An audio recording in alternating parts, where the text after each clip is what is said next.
嗨，大家好，我是躺平叔，今天是2026年6月23号。这一期咱们继续胡聊胡适、胡指、胡威，还有胡一金老师。今天 A 股的走势可以说在昨天暴涨的基础上，表现了较强的韧性。今天亚洲股市还有昨天隔夜美股走势出现明显的分化，而 A 股凸显在全球资本市场中的压舱石和定海神针的作用。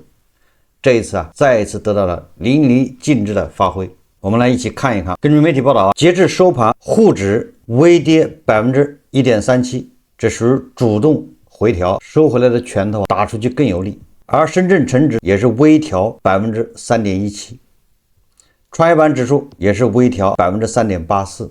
相比较昨天的涨幅，这些只不过是夯实基础，昨天涨得比较多，今天主动夯实一下，是为后面的起飞打下坚实的基础。从成交量上看也是相当的健康，成交额 3.47万亿，比昨天少了3000亿，筹码锁定性良好，金融消费者不愿意抛出自己廉价筹码。而且今天是涨多跌少，2764只股票是上涨的，不要看指数跌，2764只股票是上涨的，还有2644只股票这负责倒车接人，让那些还没有上车的金融消费者现在赶紧上车。指数也主动回调了，个股也回调了，差不多该上车就要上车了，不能再呛着了。主力就这意思。昨天指数大涨，派了很多股票来倒车接人，那有很多散户不愿意，先指数涨了，那现在指数也回调了，倒车接人诚意满满，希望广大金融消费者不要感恩不知好歹。这个是胡适的一个走势，那是相当健康。但是日韩还有美股那叫黑色星期二，我们这个星期二是红彤彤的，是晴朗的。为什么叫黑色星期二？亚太股市今天集体暴跌，23日午后日韩股市双双大跌，日经225指数暴跌 3.55%， 跌了2565点，现在只有7万点以下了。韩国综合股价指数暴跌 10%， 8200点，创3月4日以来最大单日跌幅。今天一天2度熔断，三星电子跌 12.3%， SK 海力士暴跌 12.5%。 这个日韩股市可以说是暴涨暴跌，所以这么一比较，发现 A 股就是资本市场的定海神针压舱石。那美股的科技股昨天更是暴跌， SpaceX 暴跌 16%， 谷歌大跌超 5%，亚马逊、博通大跌超 4%， 微软大跌 3%， 一副崩盘的走势。那今天纳斯达克股指期货已经跌了 2%， 今天恐怕又是这个瀑布走势。美股虽然没有出现系统性的崩盘，但科技板块的波动性再次提醒全球投资者，单一叙事驱动的市场容易受情绪影响而出现短期的扰动。就在全球股市暴跌的情况下，胡适非常稳健，沪指在近期已多次展现政策预期加资金回流下的反弹能力，体现了内需修复与产业升级逻辑的支撑。亚太股市这一分化走势再次凸显了中国资本市场独特的稳定作用，体现了体量与结构优势。中国 A 股总市值位居全球前列，投资者结构日益多元，散户与专业机构并存生态，增强了市场深度与流动性。在全球风险事件中，这种大而不倒的体量本身就是稳定器，能够有效吸收外部冲击，而非简单的传导放大。不同于美西方纯金融驱动的市场，中国股市与实体经济、制造业、消费升级、新能源、AI 应用深度绑定。在全球产能过剩与内卷背景下，中国通过内卷式发展锻造竞争力以及向高质量循环转型的努力，为资本市场提供了长期基本面支撑。即使短期波动，长期向好的趋势不会改变。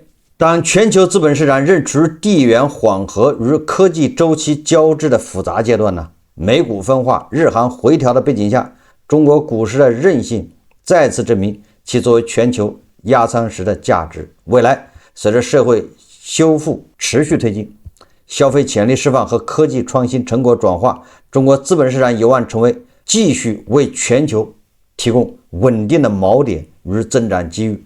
投资者应理性看待中国股市的短期波动，把握中国经济长期向好的主线。中国股市不仅是中国发展的镜像，更是全球金融体系中不可替代的稳定力量。定海神针，屹立不倒。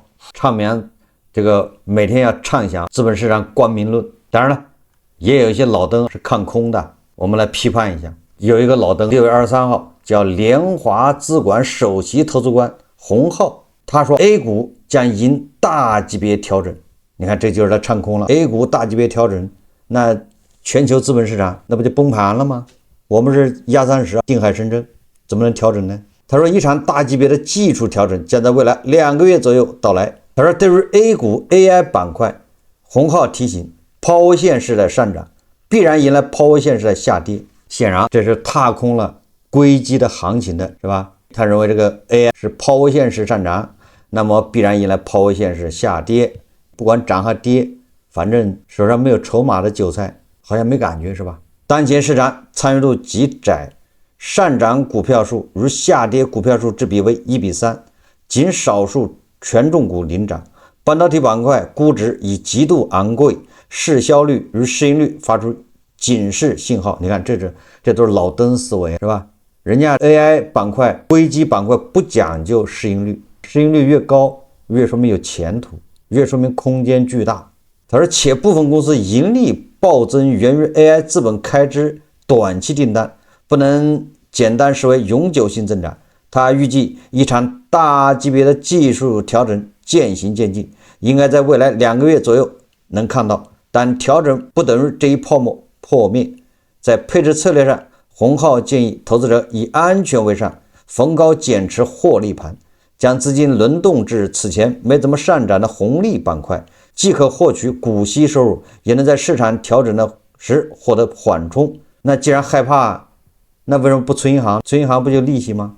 所以这个人是恶意唱空。关于黄金，洪浩认为短期下行压力尚未释放完毕，虽可能有日线级别反弹，但更理想的布局点位在3800美元附近。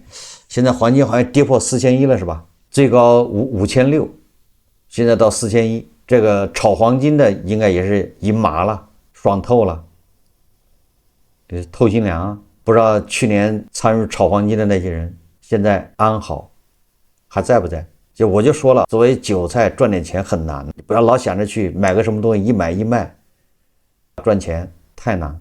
去年炒黄金的口袋还没捂热，今年全部还回去，辛辛苦苦为谁忙？我们再看，有很多人从去年前年924行情没赶上，觉得后悔，大牛市没赶上。虽然主力每天都安排这个股票回来倒车接人，但是一直没上，难免有一部分人后悔，觉得当时应该上。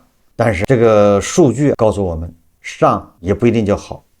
为什么呢？搜狐财经报道，他说他转发的是第一财经的，他说1653只个股创1年新低，老登股漫长寻底，何时是头？ A 股市场的行情或许已经无法用简单的冰火两重天来形容。对，这个我觉得主要是这些财经媒体他不懂。作为压舱石，他必须这样。你要不怎么能成为压舱石？要么怎么能成为定海神针？这个压舱石这么好当，那谁都能当，都来压舱。所以说，主要是这些财经自媒体不了解咱们这个 A 股在全球资本市场的定位功能，咱们是压舱石。这个压舱石一般人摸不透，什么冰火两重天，什么结构性分化正在演绎到了极致。他说，当光纤、光芯片、玻璃基板等 AI 核心赛道的龙头股在资金的簇拥下不断刷新历史新高，另一端的老登股、生物医药、餐饮旅游、汽车、教育、地产等传统行业仍在挣扎。6月22日盘中，中证医药指数跌幅超过 2%， 尽管收盘涨 0.99%， 但该指数年内仍下跌 12.47%。 按收盘点位计算，中证医药指数创下2014年4季度以来新低，这医药股已经创了10几年的新低，对吧？这个压舱石压得太狠吧。市场 K 型分化不仅体现在盘面的瞬间波动上，更是长达1年甚至更久资金流向的缩影。一边是科技股在 AI 浪潮下狂欢，另一边是传统白马股在业绩与估值双杀下的漫长寻底。截至当日收盘，有128只个股股价创历史新低，128只创了历史新低，也就是这压仓石它直接压到海底了，也是做了巨大的贡献。1653只创下近1年以来的新低。这些个股普遍集中在传统周期行业，这是防止咱们股市大起大落。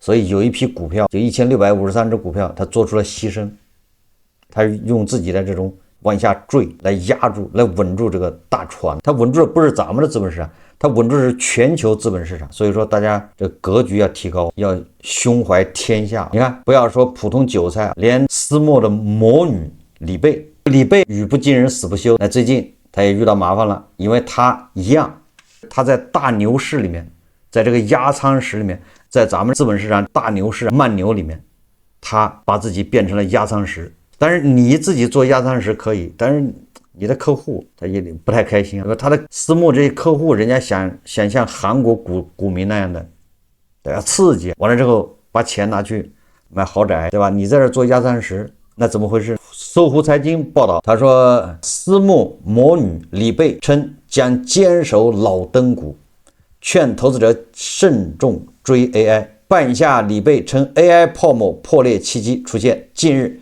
一封致半夏投资人的信在业内传开，在信中，半夏投资创始人李贝坦言，因为能源、地产、消费、建材4个方向权益持仓均大跌，也就是他的重仓股，他没有一只买这个硅基的，买的全是碳基。那你说惨不惨？我再想一下，如果胡锡进老师买跟那个李贝一样，那不也是裤衩子赔飞了吗？不要看这个好像这个指数在往上涨，但是你要像李贝这样的压错了方向，那是很惨的。这个上周6月15号到18日，李贝的这个半夏基金净值显著回调。值得注意的是，李贝在信中特别提示了 AI 板块的风险，在他看来 AI 泡沫破裂的触发条件已经出现。他直言，如果投资人已经失去了耐心，不想再看我们的分析和展望，我完全理解。如果有投资人想赎回基金持币观望，等右侧再入场，我也尊重，也不玩了，就这意思啊。那我也尊重，你就把它赎回。当然，如果投资人想拿这笔钱从老登股里撤出来去追 AI， 但是就算你骂我，我也想劝一句，千万要慎重。这上海证券报报道，我看有网友说李贝有的基金他已经腰斩了，就这个慢牛行情里面腰斩，你买了他的基金，你是买了20万，现在只有10万了，这可是慢牛，谁能受得了呢？这个李贝的基金净值大跌31%，这个是慢牛啊！你不仅不赚钱，你还赔了31%，谁能受得了？李贝硬气回应净值大跌31%，他说啊，你们想笑话我，你先看一下自己的账户。我们看账户没用，我们看银行存折，账户里面没钱，看存折。近日，这个私募魔女李贝旗下产品净值大跌，遭到网友的质疑。李贝硬气回应，嘲笑我们的先看看自己。你看，在5月8日，半夏稳健混合宏观对冲单位净值还有8.1亿元，到了6月18日，其净值直接缩水5.6元，就是到了5.6元，短短40天跌出了31%，相当罕见。而这期间，沪深300指数上涨1.4%，这支产品跑输业绩基准超过了32个百分点。当然了，有这个遭遇的不光是李贝，还私募的林园是估计是暴跌，也就是你买的是老登股，那不好意思，你就成了压仓石。你要是买的硅基，对吧？那你就是坐上了大胆的浪。所以有很多金融消费者后悔说，赶上这一波我没有进去。你想一想，这些人都在里面，这些都是私募的魔女林园，这还有很多基金经理都是大咖，都赔成这样子，30%，这短短40天就30%都没了。所以不要看那么几个人买了硅基，在里面赚了点钱，你就心动。你要多看一看上海建工爷叔又创新低了。这个美西方的资本市场麻烦也来了，咱们 A 股是压仓石，例外啊。美西方的资本市场麻烦在哪儿呢？就是美联储可能今年要加息，不仅不降息还要加息。美银预计美联储今年加息3次，更多投行预计美联储9月加息。这只要美联储要一加息，应该叫卧室，它又一边加息还一边缩表，那对资本市场，对什么黄金，对比特币，那都是当头一棒，一棒又一棒，棒棒不一样，大家小心了。这万一这哥们真要加息，那就血流成河。当然了，A 股继续发挥压舱石的作用。第一财经报道，6月23日盘中，腾讯控股股价跌近 2%， 市值跌破4万亿港元。此前腾讯股价已连续5个交易日下跌。今年3月，腾讯市值曾跌破5万亿港元，那就是说现在也就跌破4万亿了。今年以来，腾讯股价累计下跌 28%。你说腾讯的招谁惹谁了，对吧？给人感觉像个3好学生，老板也很低调，怎么腾讯也暴跌，对吧？1/3啊，30%左右，什么意思呢？也就是市场把你所有的这些股票都视为碳基，这就是为什么小米、华为、腾讯、阿里现在焦虑紧张，惶惶不可终日。这些曾经的互联网大厂，曾经的科技新贵，现在跟韭菜一样，也是非常焦虑。我做了一个节目啊，是关于小米、华为、阿里的，应该在明天的节目里面播出，谈他们的焦虑。不要以为牛马啊，只有牛马焦虑，实际上这些科技大厂更焦虑，因为原本他们是第一梯队的，结果被时代落下，都不带跟他打招呼的，也不需要经过他同意，莫名其妙的也不知道怎么着他就没了。就像苹果出来以后啊，诺基亚莫名其妙没了。诺基亚可是当年市占率 60%， 所以我认为，这虽然胡锡进老师没有公布他的持仓，但是他根据他以前的说法，点点滴滴，加上胡锡进老师比较保守，是吧？那我估计他应该持有的仓位主要在碳基上面。因为硅基的股票不到1/10，也就那100多只、200只吧，5%，你敢买吗？绝大部分都涨了好几倍了，敢追吗？所以胡锡进老师就是买，估计也只能尝试买一点。如果这样，那就看胡锡进老师硅基和碳基股票的比例配置怎么样。如果配置合理，他现在可能不赔钱；如果配置的不合理，是吧？硅基配的太少，碳基配的多，那估计他就是赔钱的。这个不用怀疑，因为你看李贝、林源大量的都在里面赔钱，你只要没买那几只，那200只股票都是惨。胡锡进老师最近时不时的也说点人话，很有可能跟他赔钱了有关系。但是这都是我个人推测。我有一个朋友，他就做股票，他经常发朋友圈。他有个特点，就是他买的股票涨了，他在朋友圈他就发那个；他不涨他就不说话。所以说前一阵子股票天天涨，我也没看见他发朋友圈。今天他发了，今天是什么股票涨呢？今天好像是医药，还有汽车，就一些老灯股跌得太狠了，今天趁机反弹了一下，有的医药股还涨停了。所以我就怀疑他买的就是医药股或者汽车股，跌傻了，在牛市里面、慢牛里面躲牛市。今天一反弹，扬眉吐气，发了个朋友圈，估计离他解套还有点路。这不是1个涨停、2个涨停能解决的。上海建工曾经4个涨停还是5个涨停啊，都没能帮爷叔解套。所以我说的这什么意思？就是韭菜想靠这个进去，低买高卖赚钱，趁早打住，你只有送钱的份儿，概莫例外。我说没有例外。你要不信，你可以试试，你一直试下去，直到试到裤衩子赔掉了为止。实在试不了了，你就打住了。这胡锡进老师他今天又发了一个关于俄乌战争的，他主要发巧了，他说的就是泽连斯基和波兰的总统纳夫罗斯基两个人之间的恩怨。这个我们在节目也介绍过了，因为泽连斯基在5月份给乌克兰的一支部队用乌克兰反抗军英雄来命名，那么这个就刺激到了波兰。因为咱们节目已经介绍，咱就不多介绍了。因为历史上乌克兰和波兰之间关系非常复杂，恩怨也比较多。那么现在他们共同的敌人或者就共同的威胁就是俄罗斯。在这个当下，波兰总统纳夫罗斯基他就收回了前总统杜达给泽连斯基授予的这个白银勋章。这个白银勋章是波兰最高的一个荣誉勋章。那泽连斯基把这个给他寄回去了，结果乌克兰很多前总统人家也曾经也获得过这种白银勋章，都给他寄回去了，都不要了。包括很多乌克兰现在的高官，比如办公室主任布拉诺夫，还有其他人获得的其他的勋章，不是白云勋章，其他勋章都给波兰给寄回去了，不要了，所以导致双方就不太好了。虽然双方还比较克制，都说不影响双方共同就是抵抗俄罗斯的侵略，但是这么撕下去肯定不好。好，那胡锦老师他就开始发表评论了，他说泽连斯基现在是欧洲一位特殊的领导人，他四处祈求援助，但他的姿态绝非乞讨者。他把乌克兰描述为欧洲的和平、自由、民主和共同价值观而战，意思是乌克兰在前线为欧洲抵挡俄罗斯的炸弹，西方帮乌克兰就是帮他们自己。他形成了自己的独特影响力，在美欧之间、欧洲不同国家之间周旋，混得风生水起。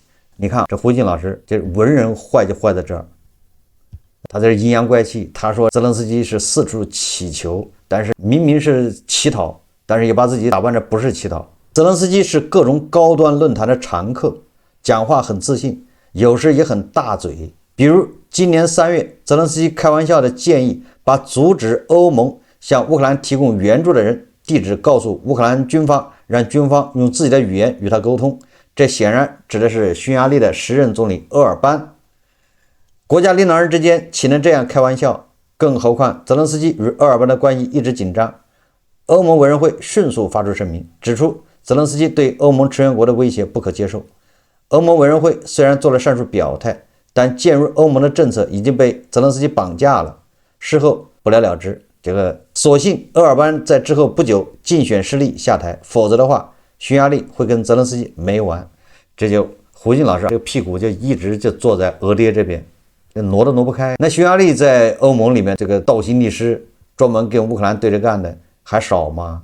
泽连斯基好话歹话的说尽了，对不对？各种跟鄂尔班沟通协调，逮着一切机会，欧盟开会的机会跟鄂尔班单独聊天，没有用，人家才这样的。900亿欧元，最关键的是就鄂尔班一票不同意，一票否决，好说歹说都不行。所以胡锦说来说去，泽连斯基就不应该反抗俄爹，你反抗俄爹就是错，那就对泽连斯基了，对胡锦老师来说，这就是大逆不道，笑。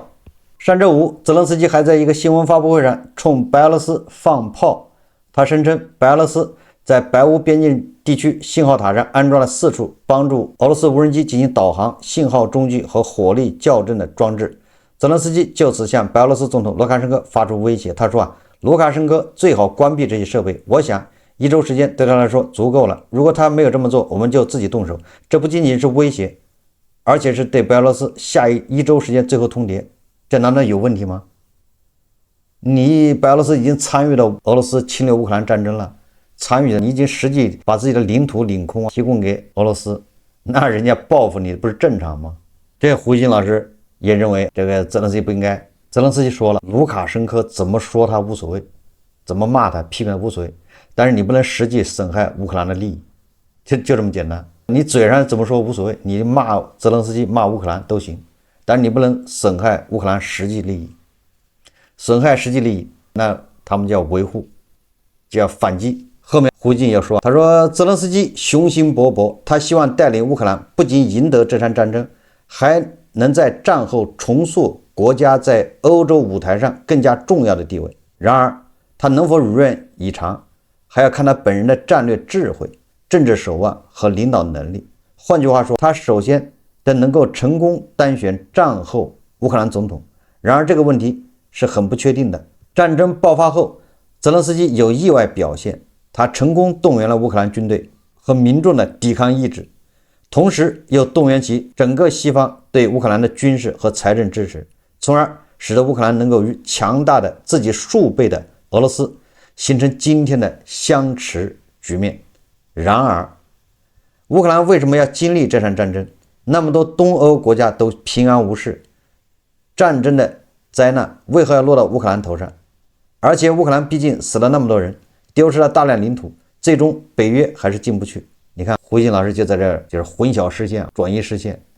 那么多东欧国家都平安无事，首先一个加入北约之前的东欧国家哪个没挨过揍？胡锦老师回忆一下，捷克、斯洛伐克、波兰，哪个没挨过沙俄或者苏联的铁拳呢？还有俄罗斯的铁拳，是因为他们加入北约了，相安无事了。然后是战争的灾难为何落到乌克兰头上？战争的灾难，这胡金老师也就是闭着眼瞎说，就俄罗斯这周边这一圈，哪个没有尝过俄罗斯的铁拳？哪个没有挨过俄罗斯的战争灾难？胡金老师忘了吧？就是黄俄就是特点，儿子儿孙他就是特点，数典忘祖，忘记了海参崴咋回事了吧？